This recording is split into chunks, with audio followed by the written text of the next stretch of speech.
Hello दोस्तों, संकट चौथ की आप सभी को हार्दिक शुभकामनाएं। संकट चौथ रखने का ये कोई महिला ही रखती है। सारे देश में ये इस पर्व नहीं मनाया जाता। ये उत्तरी भारत में ही ज़्यादा पॉपुलर पर्व है और मैं इसकी सिंपल तरीके से पूजा कर रही हूँ, जिसमें मैंने ज़्यादा कुछ नहीं लिया है। सिर्फ आपको एक जल का लोटा चाहिए जो वरुण देव का प्रतीक होगा, जिसमें आपको अग्नि का प्रतीक के लिए ये एक दिया चाहिए, और आपको हल्दी और तिल तिल जो है इसका मेन इंग्रेडिएंट है, इसलिए मैंने तिल रख लिया है। और बाकी आपको गणपति जी की पूजा करनी है तो गणपति जी तो विराजमान करने ही पड़ेंगे।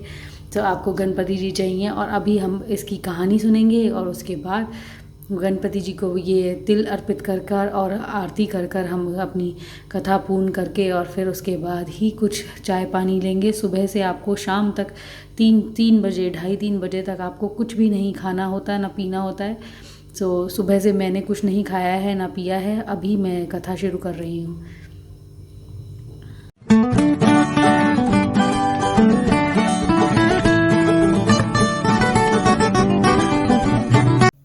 सो गाइस, कथा शुरू करने से पहले आपको सिर पर पल्लू ज़रूर रखना है, क्योंकि आप किसी भी देवी देवता के सामने जब बैठते हैं तो अपने सिर को हमेशा ढक कर बैठना होता है आपको। और आपको थोड़ा सा अपना ये टीका और थोड़ा सा आपको सज के भी तैयार होना चाहिए, क्योंकि अगर आप एक विवाहित महिला हैं तो आप ऐसे ही बैठकर पूजा नहीं कर सकते। तो थोड़ा बहुत ये मेकअप करना भी थोड़ा सा ज़रूरी है, बेसिक चीज़ें। अभी मैं हल्दी से अपना टीका कर रही हूँ इनका, गणेश जी का। और अब फिर से हल्दी से मैंने अपना टीका किया है। और इसके बाद अभी मैंने एक स्वस्तिक बनाया लिया है। इस प्लेट में के अंदर ही एक सतिया काढ़ लेंगे आप अच्छे से हल्दी से। ये भी शुभ का प्रतीक होता है, तो स्वस्तिक काढ़े बिना आपको शुरू नहीं करना है पूजा। और एक ऐसा ही स्वस्तिक हम अपने लोटे पर भी काढ़ लेंगे। स्वस्तिक ज़रूर काढ़ना है आपको। इसके बाद आपको पूजा शुरू करनी है। हमारे यहाँ लोकल जो कहानियाँ हैं मैं वही कहने वाली हूँ। बाकी अपनी अपनी भाषा में कहने वाली हूँ, हिंदी भाषा में ही कहने वाली हूँ। बाकी आपको इंटरनेट पर भी ये कहानियाँ मिल जाएंगी।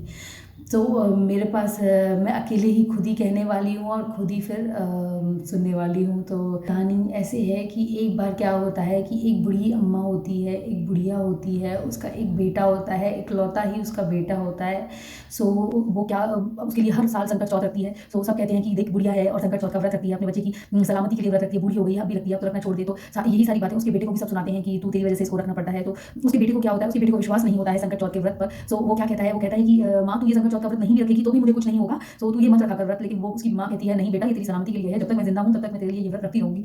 वो कहता है कि अच्छा इतनी वो है। तो वो बाहर जा रहा होता है, लड़का जो होता है बुढ़िया का, वो बाहर जा रहा होता है किसी काम से। तो उसको संकट चौथ वाले दिन ही जा रहा होता है। बुढ़िया को लगता है कि कहीं इसको कुछ हो ना जाए, इसलिए वो फटाफट से लाती है, अपने तिल लेके आती है पोटली में और कहती है बेटा जब भी तुझ पे कोई विपदा हो तो तू ये तिल अपने चारों तरफ घेरा बना के रख लेगा, तो तेरे को कभी कोई मुसीबत नहीं तेरे ऊपर आएगी। तो बेटे को उस टाइम हंसता है, लेकिन माँ जो कहती है वो रख लेता है उस पोटली को अपने पास रख के, और फिर वो चला जाता है। और वहाँ पर वो देखता है कि कुम्हार जो होते हैं, जो अपना दिया लगाते हैं, वो दिया का जो दहरा बनाते हैं उसको बोलते हैं, उसमें बिल्ली और उसके बच्चे फंस जाते हैं, जो कुम्हार को नहीं पता होता। और वो उसमें अग्नि आग लगाने वाला होता है जहाँ दिए पकाता है वो। लेकिन वो लड़का देख लेता है ये, और वो बचाने के लिए उसके अंदर घुस जाता है। तो जब वो उसके अंदर घुस जाता है तो उसके बाद देखता है कि जो वो है बिल्ली के बच्चे हैं उन्हें बचाना है। तो कुमार को ये बात पता नहीं होती, वो ऊपर से अग्नि प्रज्वलित कर देती है। तो उसको पता चल जाता है कि अब देहरा तेरे को वो नहीं करेगा, छोड़ेगा नहीं। लेकिन वो क्या करता है, अपनी चारों तरफ फिर से एक घेरा बना लेता है, और घेरा के चारों तरफ बनाकर और बिल्ली और वो बच्चे भी उसमें ही बिठा लेता है। तो जब आग थम जाती है और शांत हो जाती है, तो उसके बाद वह देखता है कि ये जो जब दिए पक्के निकलते हैं और कुम्हार देखता है कि अंदर कोई था, आवाज़ आती है बिल्ली के बच्चों की, म्याऊं म्याऊं। तो वो निकालता है फटाफट दियों में से, देखता है तो देखता है कि वहाँ पर एक आदमी बैठा है और बिल्ली के बच्चे भी सही सलामत है। तो वो लड़के से पूछता है तू बच्चे से किया? तब वह बताता है कि ये सब मेरी माँ की वजह से मैं बचा हूँ। मेरी माँ है जिसने मेरे को संकट चौथ का व्रत रखती है, जो मेरे लिए हर साल, और मेरे को उसने बोला था कि अगर तू अपने जो तिल है उनको अपने ज़्यादा घेरा बना लेगा तो बेटा तुझे कभी कोई मुसीबत छू भी नहीं पाएगी। तो मैंने वैसे ही किया और बिल्ली के बच्चों को भी बचा लिया। तो मेरे को मेरी माँ की वजह से, संकट चौथ की वजह से मैं बचा हूँ। तो भगवान ने उसे बचाया, और राजा ने उसकी बहादुरी देखकर अपनी बेटी से उसकी शादी कर दी। तो वह बड़ी धूमधाम से वापस अपने गाँव आया और उसको राजकुमारी को लेकर अपनी माँ को सब कुछ सारी बात बताई। तो उसकी माँ बहुत खुश हुई और उसको बहुत आशीर्वाद दिया। तो भगवान जैसी संकट चौथ उसके लिए लाया, तो भगवान ऐसी संकट चौथ हर किसी के लाए उस बुढ़िया की जिंदगी में। जैसे उजाला भरा गणेश महाराज ने, ऐसे गणेश महाराज मेरे बच्चों के लिए भी हमेशा अपनी कृपा दृष्टि। मैं हर कहानी में इमोशनल हो जाती हूँ।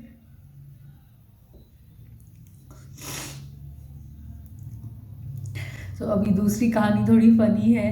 तो दूसरी कहानी ऐसे है कि एक बार एक घर होता है जिसके अंदर एक देवरानी और एक जेठानी होती हैं। तो देवरानी और जेठानी के बीच में आज तक कभी ज़्यादा बनी नहीं है। तो उनके बीच में भी ऐसा ही था कि ज़्यादा बनती नहीं थी। देवरानी जो थी वो अच्छी थी, मतलब अच्छे से पूजा पाठ करती थी, अपने पति का ख्याल रखती थी, अपने बच्चों की केयर करती थी, सास ससुर की सेवा करती थी। वहीं जो जेठानी थी वो मतलब ही थी, सेल्फिश थी, तो वो ज़्यादा कुछ करती नहीं थी। उसको सिर्फ पैसों से मतलब था, लालची टाइप की थी। तो वो देखती है कि एक बार क्या होता है कि संकट चौथ आती है, तो जो देवरानी थी वो तो संकट चौथ की पूजा करती है, अच्छे से नहा धो के सुबह से ही जय गणेश जी, ओम गण गणपति नमः, ओम गण गणपति नमः ऐसे करके पूजा करती है। सो उसके बाद क्या होता है कि उसके सपने में महाराज प्रकट होते हैं और बोलते हैं कि गणेश महाराज, और उसके घर में आके कहते हैं कि देवी मुझे भूख लगी है। तो वो क्या करती है, जब भी कोई अतिथि घर में आता है तो उसको खाना खिलाना होता है, तो देवरानी उसको खाना खिलाती है। उसके बाद वो जब खाना खिला के वो कहते हैं देवी अभी मुझे लघु शंका लगी है, तो वो कहते हैं कि मुझे पॉटी जाना है।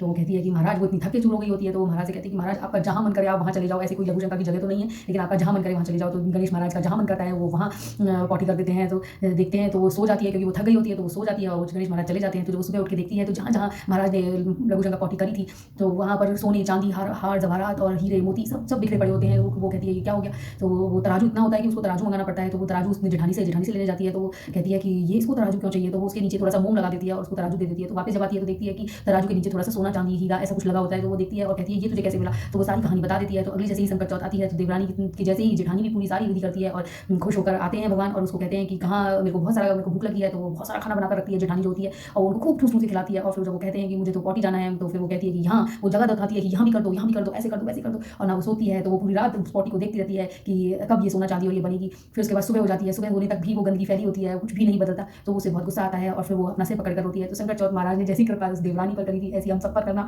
और जैसी उस जेठानी पर करी थी ऐसी कृपा किसी पर मत करना।